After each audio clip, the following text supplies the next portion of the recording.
Hello students, welcome to our channel જ્ઞાન Ganga education. આજે આપણે ચાલુ કરીએ છીએ ધોરણ 9 ચેપ્ટર 1 સંખ્યા પદ્ધતિ, જેને કહે છે નંબર સિસ્ટમ. ચેપ્ટર ચાલુ કરીએ પહેલા આપણે થોડું બેઝિક સમજી લઈએ. જો એમાં અમુક સંખ્યાગણ આપેલા છે અહીંયા, જે તમે ધોરણ 8માં પણ ભણી ગયા છો, બરાબર. અને અમુક સંખ્યાગણ એવા છે જે તમારા માટે નવા છે. તો સૌથી પહેલા ગણ એટલે શું? તો ગણ એટલે સમૂહ, બરાબર ને. ગણ એટલે શું? સમૂહ અથવા જથ્થો. એને શું કહેવાય છે? ગણ કહે છે. શું કહે છે? ગણ એટલે સમૂહ અથવા તો જથ્થો, જેને ગણ કહે છે. જો સૌથી પહેલા છે પ્રાકૃતિક સંખ્યાગણ. પ્રાકૃતિક સંખ્યા એટલે કોને કહેવાય? તમને કોઈ 10 પેન આપે અને એમ કે ચાલો ગણો, તો તમે ક્યાંથી ગણવાનું ચાલુ કરશો? 1 2 3 4 5, બરાબર. તો એને ગણતરીની સંખ્યા પણ કહેવામાં આવે છે. કઈ સંખ્યા? ગણતરીની સંખ્યા. આપણે ગણતરી ક્યાંથી ચાલુ કરીએ છીએ? 1 થી ચાલુ કરીએ છીએ. તો ગણતરીની સંખ્યા પણ કહેવામાં આવે છે, જેને કહે છે નેચરલ નંબર્સ અને n સંકેતથી દર્શાવવામાં આવે છે. તો એ સંખ્યા કઈ છે? 1 2 3 4 5 અનંત સુધી. પછી બીજી છે પૂર્ણ સંખ્યાગણ. પૂર્ણ સંખ્યાગણને હોલ નંબર કહે છે અને એને W સંકેતથી દર્શાવવામાં આવે છે. એમાં કઈ કઈ સંખ્યાઓ છે? એમાં છે 0 અને પછી બધી જ પ્રાકૃતિક સંખ્યા. 0 પછી 1 2 3 4 5 અનંત સુધી. એના પછી છે પૂર્ણાંક સંખ્યાગણ. પૂર્ણાંક સંખ્યાગણને ઇન્ટીજર્સ કહે છે અને એને Z સંકેતથી દર્શાવવામાં આવે છે. એમાં કઈ કઈ સંખ્યા આવશે? બધી જ ઋણ સંખ્યા, બરાબર. બધી જ નેગેટિવ, જો માઇનસ અનંતથી આવતી હોય છે નેગેટિવ સંખ્યા પણ. જેવી રીતે પોઝિટિવ સંખ્યા અનંત સુધી જતી હોય છે ને, પ્રાકૃતિક સંખ્યા, એવી રીતે નેગેટિવ પણ, ઋણ સંખ્યા પણ અનંતથી આવતી હોય છે, બરાબર. અનંતથી આવે છે. -4 -3 -2 -1 પછી 0 અને પછી બધી જ ધન પૂર્ણાંક સંખ્યા. તો આ બધી જ સંખ્યા શેમાં આવે છે? પૂર્ણાંક સંખ્યાગણમાં. એના પછી કઈ સંખ્યા આવે છે? સમય સંખ્યાગણ. તો સમય સંખ્યાગણ કોને કહેવાય? એને કહેવાય છે રેશનલ નંબર્સ અને એને Q સંકેતથી દર્શાવે છે. તો જો અહીંયા લખેલું છે કે સંખ્યા રેખા ઉપર બે પૂર્ણાંક સંખ્યાની વચ્ચે અનંત સંખ્યાઓ રહેલી હોય છે, એટલે કે પૂર્ણાંક અને અપૂર્ણાંક, બરાબર. સંખ્યાઓ ભેગી મળીને શું બનાવે છે? સમય સંખ્યાની રચના થાય છે. કઈ બે સંખ્યાઓ? પૂર્ણાંક અને અપૂર્ણાંક. જો પૂર્ણાંક અને અપૂર્ણાંક. પૂર્ણાંક સંખ્યા આપણને ખબર છે કઈ છે, આપણે આગળ જોઈ લીધી. બધી સમય બધી પૂર્ણ સંખ્યા અને હોલ નંબર, બરાબર. પ્રાકૃતિક સંખ્યા, આ બધી સંખ્યા ભેગી થઈને કઈ સંખ્યા બને છે? પૂર્ણાંક સંખ્યા. તો પૂર્ણાંક સંખ્યા આપણને ખબર છે, પણ અપૂર્ણાંક સંખ્યા કઈ હોય છે? અપૂર્ણાંક સંખ્યા બે પ્રકારની હોય છે. બે પ્રકારના અપૂર્ણાંક હોય છે. એક હોય છે સાદા અપૂર્ણાંક અને બીજા હોય છે દશાંશ અપૂર્ણાંક, બરાબર. તો પૂર્ણાંક અને અપૂર્ણાંક બંને સંખ્યા ભેગી થઈને શું બને છે? સમય સંખ્યાગણની રચના થાય છે. સમય સંખ્યાને p ના છેદમાં q સ્વરૂપે દર્શાવી શકાય છે કે જ્યાં q is not equal to 0. એવું કહી શકાય આપણે કે p ના છેદમાં q એટલે અંશની વેલ્યુ તમે p એટલે કે p ની વેલ્યુ તમે કોઈ પણ પૂર્ણાંક સંખ્યા લખી શકો, પણ છેદમાં q છે એટલે છેદની વેલ્યુ એ 0 હોવી જોઈએ નહીં, શૂન્યતર પૂર્ણાંક હોવી જોઈએ. એટલે 0 સિવાયની કોઈ પણ પૂર્ણાંક સંખ્યા તમે લખી શકો. હવે અપૂર્ણાંક બે પ્રકારના છે, સાદા અને દશાંશ. તો જો અહીંયા સમય સંખ્યાના ઉદાહરણ આપેલા છે. 1/5, પછી 1.5. તો 1/5 છે ને, એ શું આવે? સાદું અપૂર્ણાંક આવે. પછી 22/9 છે, એ સાદો અપૂર્ણાંક છે. પછી આ 1.5, તો વચ્ચે પોઈન્ટ છે, તો એ દશાંશ અપૂર્ણાંક કીધું. પછી 0.5555, બરાબર. તો પોઈન્ટ પછી કોઈ સંખ્યા રિપીટ થતી જાય ને, એકની એક સંખ્યા રિપીટ થાય ને, તો એને શું કહેવાય? એ સમય સંખ્યામાં આવશે. તો એ દશાંશ અપૂર્ણાંક પોઈન્ટ વાળી સંખ્યા છે ને. જો હવે એકની એક સંખ્યા પોઈન્ટ પછી રિપીટ થાય ને, તો આને કેવી રીતે દર્શાવે ખબર છે? ધારો કે 0. હવે 5 5 5 રિપીટ થયા કરે છે એકની સંખ્યા, તો 0.5 અને એની પર એક લાઈન કરી દેવાની. તો આને શું કહેવાય? 0.5 બાર, બરાબર ને. એવી રીતે ધારો કે એમ હોય કે 0.12 12 12 આવી રીતે રિપીટ થાય, તો કઈ સંખ્યા રિપીટ થાય છે? 12 રિપીટ થાય છે ને. તો આને કેવી રીતે લખાય આપણે? 0.12 અને એની પર 12 ની સાઈન લીટો કરી દેવાનો. તો એને શું કહેવાય? 0.12 અને 12 કહેવાય, બરાબર ને. એટલે આ રીતે દર્શાવવામાં આવે છે. હવે તમને એવું કહે કે 4 અને 5 વચ્ચે આવતી 5 સમય સંખ્યા લખો, તો આપણે શું કરવું પડે ખબર છે? કે બે સમય સંખ્યા વચ્ચે આવતી કોઈ પણ સંખ્યા સમય સંખ્યા દર્શાવવાનું કે આપણે બંને સંખ્યાનો આપણે છેદ સરખો કરવો પડે. તો 4 અને 5 છે, તો અહીંયા છેદમાં કશું છે નહીં, તો આપણે શું ગણવાનું? અહીંયા 4 અને 5 ની વચ્ચે આપણે 1 લઈ લેવાના, કે 1 તો હોય જ. કે અંશમાં 4 અને છેદમાં 1. એવી રીતે 5 અંશમાં 5 અને છેદમાં 1. હવે બંનેના આપણા અંશ અહીંયા તો સરખા જ છે, પણ આપણે શું કરવાના કે બે વચ્ચે 4 અને 5 વચ્ચે તો કોઈ સંખ્યા આવે જ નહીં, તો આપણે સંખ્યા વચ્ચેનો ગેપ વધારવો છે. તો આપણે શું કરવાનું, અંશ અને છેદને કોઈ એક સંખ્યા જોડે ગુણી લેવાનો. ધારો કે હું 10 જોડે ગુણું, 10 જોડે છેદને ગુણો અને 10 જોડે અંશને ગુણી લઉં, તો શું આવશે 4 ગુણ્યા 10 40 અને 1 ગુણ્યા 10 છેદમાં 10 આવશે. બરાબર. એવી રીતે અહીંયા 5માં શું આવશે 5 છેદમાં 1. તો અંશ અને છેદ બંનેને આપણે એક સંખ્યા જોડે ગુણીએ 10 10, તો બરાબર શું આવશે 5 ગુણ્યા 10 50 અને અહીંયા 1 ગુણ્યા 10 10. તો 40 છેદમાં 10 અને 50 છેદમાં 10 એની વચ્ચે તો ઘણી બધી સંખ્યા આવશે, સમય સંખ્યા. તો આપણે એમાંથી કોઈ પણ 5 સમય સંખ્યા લખવાની 40 અને 50 ની વચ્ચેની. ધારો કે હું કોઈ પણ 5 લખું, 41 છેદમાં 10, પછી 42 છેદમાં 10, 43 છેદમાં 10, બરાબર. પછી 44 છેદમાં 10, 45 છેદમાં 10 થઈ ગઈ 5. 1 2 3 4 5. પછી તમારે કોઈ પણ લખી શકાય. એવી રીતે તમને એવું કે બીજો કે 2/5 અને 4/5 વચ્ચે આવતી 5 સમય સંખ્યા. તો આમાં જો બંનેમાં છેદ કેવા છે, અલગ અલગ છે. બરાબર. તો આપણે શું કરવાનું, છેદ સરખા કરવા માટે આ છે એને 4 જોડે ગુણી લેવાના અને 4 છે એને 5 જોડે ગુણી લેવાના. બંનેને એકબીજા જોડે ગુણી લેવાના, એટલે શું થાય બંનેના છેદ સરખા થઈ જાય. બરાબર. તો 2/5 લખવાનું અને અહીંયા શું લખવાનું, નીચે બીજી સંખ્યા કઈ છે 5/4. તો હવે શું કરવાનું, 2/5 એને કોની જોડે ગુણવાના, બીજો છેદ કયો છે 4 છે, તો ઉપર નીચે આપણે 4 જોડે ગુણવાના. તો બરાબર 4 દુ 8 અને નીચે આવશે 5 ચોક 20. હવે બીજી સંખ્યા છે 5 છેદમાં 4, તો આપણે કોની જોડે ગુણવાના, બીજી સંખ્યા 5 છે, તો ઉપર નીચે આપણે 5 જોડે ગુણવાના. તો અહીંયા આવશે 5 ગુણ્યા 5 25 અને છેદમાં આવશે 4 પંચા 20.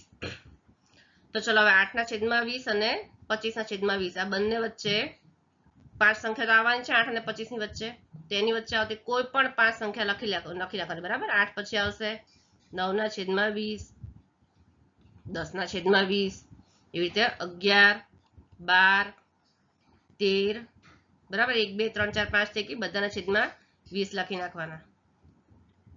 બરાબર.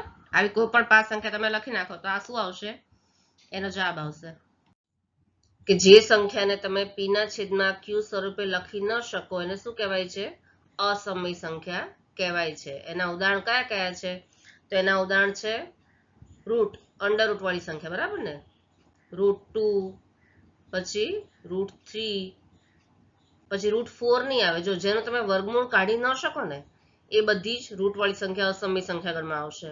√4 નું વર્ગમૂળ તો છે બરાબર 2. √4 નું વર્ગમૂળ શું આવે છે કે તમને આવું કે √4 નો જવાબ શું આવે, એનું વર્ગમૂળ આપણને 2 મળી શકે છે, તો એ સંખ્યા આવશે નહીં. એ સંખ્યા સમય સંખ્યા ગણ અસમયમાં નહીં આવે, પણ શેમાં આવશે, સમયમાં આવશે. તો બીજી કઈ સંખ્યા છે √4 પછી √5, હે ને, એનું આપણને વર્ગમૂળ નહીં મળે. પછી √6, √7, √8, પછી √9 નહીં આવે, કારણ કે √9 નું વર્ગમૂળ શું છે 3 મળે છે. બરાબર. ટૂંકમાં જેનું વર્ગમૂળ તમે કાઢી ન શકો એ બધી જ રૂટ વાળી સંખ્યા છે ને એ બધી શેમાં આવશે, અસમય સંખ્યા ગણમાં આવશે. એ પછી છે પોઈન્ટ, પોઈન્ટ પછી જેમ કે છે 1 2 3 4 5 6. બરાબર. 1 2 3 4 5 આવી રીતે જે સિરીઝ ચાલે ને એ બધી સંખ્યા શેમાં આવશે, અસમય સંખ્યા ગણમાં આવશે. જો પોઈન્ટ પછી જે સંખ્યામાં રિપીટ થતી નથી, રિપીટ જે ન થાય ને બધી સંખ્યા એ બધી અસમય સંખ્યા ગણમાં આવશે. પછી છે પાઈ, પાઈ સંખ્યા. પાઈની કિંમત કેટલી આપણે લઈએ છીએ 3.14. બરાબર. જે પાઈની કિંમત લેવાની છે 3.14. તમે 22 ભાગ્યા 7 કરશો ને તેમાં પણ 3.14, પછી કંઈક આગળ સમથિંગ આવે છે 2 5 2 8 5 7 એવી રીતે, પણ સંખ્યા રિપીટ થતી નથી. એટલે પાઈની કિંમત 3.14 જે છે એ શેમાં આવશે, અસમય સંખ્યા ગણમાં. હવે તમને અસમય સંખ્યા ગણમાં તમને કોઈ એમ કે કોઈ પણ એક અસમય સંખ્યાનું સંખ્યા રેખા પર નિરૂપણ કરો. ધારો કે તમને એમ કે √2 નું સંખ્યા રેખા પર નિરૂપણ કરો, આવું પૂછે ત્યારે શું કરવાનું, તો આપણે એક સૂત્ર પાયથાગોરસનું સૂત્ર છે યાદ કરવાનું. કયું સૂત્ર છે પાયથાગોરસનું, કર્ણનો સ્ક્વેર, જો કર્ણનો સ્ક્વેર બરાબર આધાર આધારનો વર્ગ વત્તા લંબનો વર્ગ, બરાબર. આ સૂત્ર ક્યારે લાગુ પડે? જો અહીંયા તમને બતાવી દઉં કે ધારો કે તમે કંઈક આપણે કાટકોણ ત્રિકોણ હોય, આવી રીતે કાટકોણ ત્રિકોણ હોય, બરાબર. તો આ જે છે એ શું કહેવાય? કર્ણ કહેવાય. આને કર્ણ કહેવાય. અને આ છે 90 અંશનો ખૂણો છે અહીંયા, બરાબર ને. આ ત્રિકોણને આપણે ધારો કે નામ આપી દઈએ છીએ અહીંયા A, B અને C. તો આને શું કહેવાય? આ છે કર્ણ છે. શું છે? આ કર્ણ છે. તો કર્ણનો વર્ગ બરાબર આ શું છે? આધાર છે. આનો આધાર છે. અને આ શું છે? લંબ છે. તો કર્ણનો વર્ગ બરાબર આધારનો વર્ગ વત્તા લંબનો વર્ગ. તો આપણે શું લખાય સૂત્રમાં? સૂત્ર ઉપરથી કે AB સ્ક્વેર, કર્ણ શું છે? AB છે ને. તો આપણે એ લખાય કે AB સ્ક્વેર બરાબર આધાર કયો છે? BC છે, બરાબર. અહીંયા આધાર કયો છે? BC છે ને. B થી C બિંદુ સુધી છે એને શું કહેવાય છે? આધાર. તો AB સ્ક્વેર બરાબર BC સ્ક્વેર વત્તા લંબ શું છે? આ લંબ છે. એ બિંદુથી C બિંદુ સુધી જે છે એને શું કહેવાય? લંબ. તો વત્તા AC સ્ક્વેર. આ એનું સૂત્ર થાય. હવે આપણને સંખ્યા રેખા ઉપર બતાવવાનું છે. સંખ્યા રેખા ઉપર √2 નું નિરૂપણ કરો. આપણે 0, 1, 2, 3, -1, 2, 3 તો આપણે સમજ્યા, પણ √2 નું નિરૂપણ કેવી રીતે કરવાનું? તો ચલો આપણે જોઈ લઈએ. જો આ એક સંખ્યા રેખા છે, એક સંખ્યા રેખા દોરેલી છે. આપણે અહીંથી ચાલુ કરીએ. અહીંયા શું છે? 0, વચ્ચે 0 છે. પછી 0 પછી 1 સેન્ટીમીટરના અંતરે, હા, 0 પછી 1 સેન્ટીમીટરના અંતરે અહીંયા શું લખવાનું? 1 લખવાનું, બરાબર. અહીંયા શું લખવાનું? 1. સ્કેલથી આપણે 1 સેન્ટીમીટર અંતર લેવાનું અને 1 લખવાનું. એના પછીના 1 સેન્ટીમીટર અંતરે 2 લખવાનું, બરાબર. એ જ રીતે જમણી સાઈડ ઋણ પૂર્ણાંક સંખ્યા આવશે ને, એટલે 1 સેન્ટીમીટરના અંતરે -1 અને પછી 1 સેન્ટીમીટર અંતરે -2 આવી રીતે લખવાનું છે. જો હવે અહીંયા મિડલ આ જે 0 પોઈન્ટ છે ત્યાંથી શું કરવાનું છે? 0 થી 1 સુધીનું અંતર કેટલું છે? 1 સેન્ટીમીટર છે, બરાબર. હવે જ્યાં 1 છે ને ત્યાં તમારું કોણ માપક લઈને અહીંયા શું કરવાનું? 90 ડિગ્રીના 90 ડિગ્રી 90 અંશનો ખૂણો જે પડે ને તે પોઈન્ટ કરવાનો અહીંયા, બરાબર. અને પછી સ્કેલ લેવાની અને જ્યાં 1 છે ને 1 થી અહીંયા સુધી 90 આ પોઈન્ટના 1 સેન્ટીમીટર સુધી અહીંયા સીધી લીટી દોરવાની તમારે. હો, મારે સ્કેલ વગર થોડી આડી દેખાય છે. તમારે સ્કેલથી 1 સેન્ટીમીટરથી સીધી લાઈન દોરવાની. હવે 0 આ 0 પોઈન્ટ છે અને 0 થી 1 અહીંયા 1 સેન્ટીમીટરનું અંતર છે, બરાબર. આપણને ખબર છે. તો 0 થી અહીંયા આપણે આ 0 ને અહીંયા જે આપણે પોઈન્ટ 1 સેન્ટીમીટર લાઈન દોરી છે ને આ બંને પોઈન્ટને આપણે જોડી દેવાના. અહીંથી આમ 0 થી આ બંને પોઈન્ટને આપણે જોડી દેવાના, બરાબર. તો આ શું છે? આપણું કર્ણ છે. અને શું કહેવાય? જો આપણે અહીંયા ઉપર અહીંયા દોરેલું છે કર્ણ, બરાબર. આ 90 અંશનો ખૂણો અહીંયા પડે છે, તો અહીંયા પણ શું પડે છે? 90 અંશનો ખૂણો પડે છે ને. તો કાટકોણ ત્રિકોણ બન્યો. તો કાટકોણ ત્રિકોણ બને એટલા માટે અહીંયા પણ પાયથાગોરસ સૂત્ર કામ લાગશે. આ શું છે? જો આપણે અહીંયા નામ આપી દઈએ A, આપણે અહીંયા નામ આપી દઈએ A, અહીંયા જે 0 બિંદુ છે ત્યાં નામ આપી દઈશું B અને 1 છે અહીંયા નામ આપી દઈશું C, બરાબર. તો શું કરવાનું? આને શું કહેવાય? B એ આ જે લાઈન છે એને શું કહેશું આપણે? કર્ણ થઈ ગયું. આપણે ઉપર જે સમજાવ્યું છે એમાં આને શું કહેશું આપણે? કર્ણ, બરાબર. પછી B થી C, બરાબર, એ શું છે? આપણો આધાર છે. અને A અને C છે એ આપણો લંબ છે. તો આપણે અહીંયા આ સૂત્ર અહીંયા પણ કાટકોણ ત્રિકોણ બની જાય છે ને. તો આપણે સૂત્રનો ઉપયોગ કરીશું ફરી પણ અહીંયા. તો અહીંયા શું કરશું આપણે? BA કર્ણ છે, BA કે AB. અહીંયા આપણે સૂત્ર લખેલું છે. જો સેમ આપણે સમજાય એટલા માટે એ જ નામ આપેલું છે, બરાબર. અહીંયા તો આપણે ફરી આપણે પાયથાગોરસ સૂત્ર લખશું કે BA સ્ક્વેર અથવા તો AB સ્ક્વેર, કાંઈ પણ લખો, બંને ચાલે. BA સ્ક્વેર બરાબર BC સ્ક્વેર, બરાબર, પ્લસ AC સ્ક્વેર. આપણે સૂત્ર લખેલું જ છે. તો બરાબર શું થાય? BA સ્ક્વેર બરાબર BC નું માપ શું છે? 1 સેન્ટીમીટર. BC નું માપ અહીંયા શું લખેલું છે? 1 સેન્ટીમીટર છે, બરાબર. જો અહીંયા કાટકોણ આપણે 1 સેન્ટીમીટરના અંતરે એક બિંદુ લખ્યું હતું, બરાબર ને. સ્કેલથી આપણે 1 સેન્ટીમીટર અંતર લીધું હતું અને અહીંયા એક આપણે 1 નું નિરૂપણ કર્યું હતું. એટલે BC નું અંતર કેટલું છે? 1 સેન્ટીમીટર. અને CA AC નું અંતર પણ 1 સેન્ટીમીટર છે અહીંયા. તો બંનેમાં 1 નો સ્ક્વેર વત્તા 1 નો સ્ક્વેર, બરાબર. તો માટે ba સ્ક્વેર શું થશે? ba સ્ક્વેર બરાબર 1 નો વર્ગ 1 થશે અને 1 નો વર્ગ 1 થશે. તો માટે ba સ્ક્વેર બરાબર 1 ને 1 2 થાય.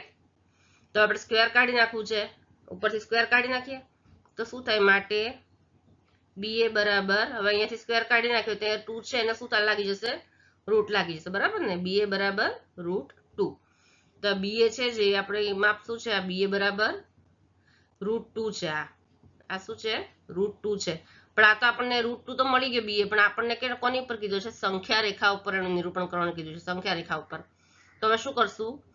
એક કોણમાં પરિકર લેવાનો આપણે, બરાબર? પરિકરનો ઉપયોગ કેવી રીતે કરવાનો? જો પરિકરનો પેન્સિલ ભરવો, પછી એની જે પરિકરનો પોઈન્ટ હોય ને એ અહીંયા 0 ઉપર રાખવાનું અને એને ક્યાં સુધી મોટું કરવાનું? એ સુધી એને લંબાવવાનું, બરાબર? એ સુધી લંબાવીને પછી શું કરવાનું? સંખ્યા રેખા ઉપર પેન્સિલથી અહીંયા માપ લઈને અહીંયા ચાપ દોરવાની, બરાબર? અહીંયા એક ચાપ દોરવાની, લગભગ આટલું માપ થશે. બી થી એ સુધીનું માપ લઈને સંખ્યા રેખા પર ચાપ દોરવાની અને આ ચાપ જે છેદે છે ને એ શું થશે? √2. તો સંખ્યા રેખા પર √2 નિરૂપણ કરવાનું કહે તો આપણે આ રીતે દર્શાવવાનું છે, બરાબર ને? સમજાઈ ગયું? એ રીતે આપણને √3 નું નિરૂપણ કરવાનું કહે તો જેમ આગળ પૂછશે એ રીતે આપણે સમજશું. √5 નું નિરૂપણ કરવાનું કહે, બરાબર? તો જેમ જેમ થિયરીમાં આગળ આવશે ને એમ આપણે સમજતા જઈશું. વાસ્તવિક સંખ્યાગણ એને કહે છે રિયલ નંબર અને આર સંકેતથી દર્શાવાય છે. વાસ્તવિક સંખ્યાગણ કોને કહેવાય? તો સમય સંખ્યા અને અસમય સંખ્યાના સમૂહને શું કહે છે? વાસ્તવિક સંખ્યાગણ. સમય સંખ્યા પ્લસ અસમય સંખ્યા આ બંને સાથે મળીને બને છે વાસ્તવિક સંખ્યાગણ. હવે ચલો તમને એમ કે વાસ્તવિક સંખ્યાગણના તમને સરવાળો, બાદબાકી, ગુણાકાર, ભાગાકાર કરવાનું કહે તો કેવી રીતે કરવાનો? ધારો કે તમને કોઈ રકમ આપી હોય કે 2 √2 પ્લસ 5 √3 અને √2 માઇનસ 3 √3 આવી રીતે કીધું હોય તમને તો શું કરવાનું? જો √2 વાળી સંખ્યા સાથે લખવાની. પહેલા તો શું લખવાનું? ઇઝ ઇક્વલ ટુ 2 √2 અને પ્લસ √2. જો √2 ની આગળ કાંઈ નથી એનો અર્થ એવો કે 1 છે. હા, પ્લસ શું લખવાનું? હવે √3 વાળી સાથે લખવાની. તો 5 √3 અને આગળ કઈ સાઇન છે? માઇનસની, તો માઇનસ 3 √3. તો બરાબર થશે 2 અને આગળ કાંઈ નથી અહીંયા એટલે 2 પ્લસ 1, અહીંયા 1 ગણવાનો. તો 2 પ્લસ 1 કેટલા થાય? 3 અને √2 જે છે ને એમને એમ જ લખવાના. પ્લસ √3 વાળી છે અહીંયા કેટલા છે? 5 અને વચ્ચે માઇનસ અહીંયા છે 3, તો 5 - 3 કેટલા થાય? 2 અને √3, બરાબર? તો આ એનો જવાબ આવશે. હવે તમને કોઈ સંખ્યાનો ગુણાકાર કરવાનો કે ધારો કે કોઈ સંખ્યા છે 3 √5 ઇન્ટુ 4 √5 આવી રીતે કરવાનું કે તો શું કરવાનું? આ બંનેના પેલા ગુણાકાર કરી લેવાનો. 3 × 4, બરાબર? તો 3 × 4 કેટલા થાય? 12 થાય. 3 ચોક 12 અને રૂટમાં બંને 5 સાથે લખી લેવાના. 5 × 5 તો બરાબર 12. હવે રૂટની સાઈન જતી રહેશે તો 2 5 છે એમાંથી એક જ 5 થઈ જશે, બરાબર? તો 12 પંચા કેટલા થાય? 60 થશે. તો આ શું છે? એનો જવાબ થશે. એવી રીતે ભાગાકાર કરવા માટે તમને કોઈક સંખ્યા કે ધારો કે એવું કે 12 અને વર્ગમૂળમાં 15 ભાગ્યા 4 વર્ગમૂળમાં 5 આવું કે તો શું કરવાનું?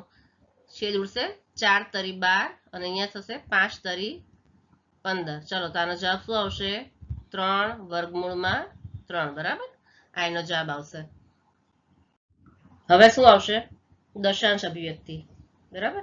દશાંશ અભિવ્યક્તિ કેટલા પ્રકારની હોય છે? 2 પ્રકારની હોય છે. કયા કયા? તો એક છે શાંત અને બીજી કઈ છે?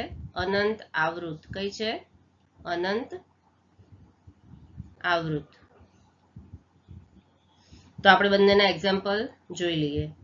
ચલો હવે 7/8 છે તો 7/8 કરીએ તો કેટલા થાય છે? ચલો 7/8. 8 ના ટેબલમાં 7 આવશે? નહીં આવે એટલે શું લખવાનું? 0. અહીંયા પણ 0 આવશે અને 7માં 0 હે તો 7.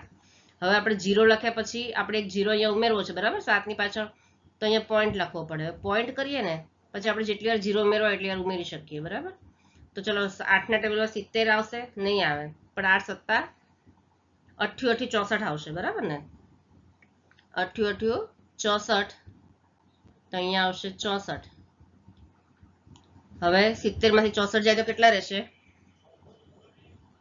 6 રહેશે, બરાબર. તો ફરી આપણે એક 0 ઉમેરવાનો અહીંયા, અને પછી કેટલાય ભાગ ચાલશે? 7 ભાગ ચાલશે. 8 સત્તા 56 થશે. 60 માંથી 56 જાય તો કેટલા રહેશે? 4 રહેશે, બરાબર. હવે ફરી એક 0 ઉમેરવાનો, તો શું આવશે? 8 પંચા 40 આવશે. હવે 40 માંથી 40 જાય તો 0. તો જો આનો જવાબ શું આવશે? 0 પછી 0 પોઈન્ટ પછી 875, બરાબર. કોઈ સંખ્યા રિપીટ થાય છે? નથી થતી. તો આને શું કહેવાય? આ પ્રકારનો જવાબ આવે ત્યારે શું કહેવાય? કઈ આવૃત્તિ? દશાંશ અભિવ્યક્તિ કઈ કહેવાય? એને શાંત અભિવ્યક્તિ કહેવાય, બરાબર. દશાંશ અભિવ્યક્તિ કઈ કહેવાય? શાંત. બીજું ઉદાહરણ લઈએ તો 10/3 આપણે કરીએ. 10/3, તેમાં શું આવશે? 3 તરી 9, 10 માંથી 9 જાય તો 1 આવશે. પછી પોઈન્ટ લેવો પડશે, બરાબર ને? પોઈન્ટ લીધા પછી આપણે જેટલા 0 ઉમેરવા એટલા ઉમેરી શકીએ. તો ફરી આપણે આવશે 3 તરી 9, ફરી 10 માંથી 9 જાય તો 1 આવશે. ફરી એક 0 ઉમેરશું, ફરી આવશે 3 તરી 9, બરાબર. આ સાયકલ રિપીટ જ થયા કરશે. આપણે 1 આવશે, 0 લેશું અને 3 તરી 9, તો 3 ભાગ ચાલ્યા કરશે. તો અહીંયા 3 3 3 રિપીટ થયા જ કરશે, બરાબર. તો પોઈન્ટ પછી એકની એક સંખ્યા રિપીટ થાય ને, તો આ પ્રકારનો જવાબ આવે તેને શું કહેવાય? અનંત આવૃત કહેવાય. શું કહેવાય? આ પ્રકારની દશાંશ અભિવ્યક્તિ કઈ કહેવાય? અનંત આવૃત કહેવાય છે. તો આ રીતે બે પ્રકાર હોય છે, એક શાંત હોય છે અને એક હોય છે અનંત આવૃત. હવે છે એક સૂત્ર આવશે. જો કયા સૂત્ર છે ખબર છે? અમુક સૂત્રો તમારે યાદ રાખવાના છે. જેમ કે root a into root b કરીએ આપણે. Root a into root b, તો એનો અર્થ શું થાય? Under root a into b. આવી રીતે આપણે લખી શકાય, બરાબર. બે અલગ અલગ રૂટ હોય તો એને આપણે, અને વચ્ચે ગુણાકારની સાઇન હોય તો આપણે બંનેને એકમાં જ લખી શકીએ છીએ. એ રીતે આવી રીતે હોય કે રૂટ a અને છેદમાં રૂટ b, તો પણ આપણે એને બંનેને એક સાથે એક જ રૂટમાં લખી શકાય. રૂટમાં a છેદમાં b. પછી બીજું કયું સમીકરણ છે, સૂત્ર છે?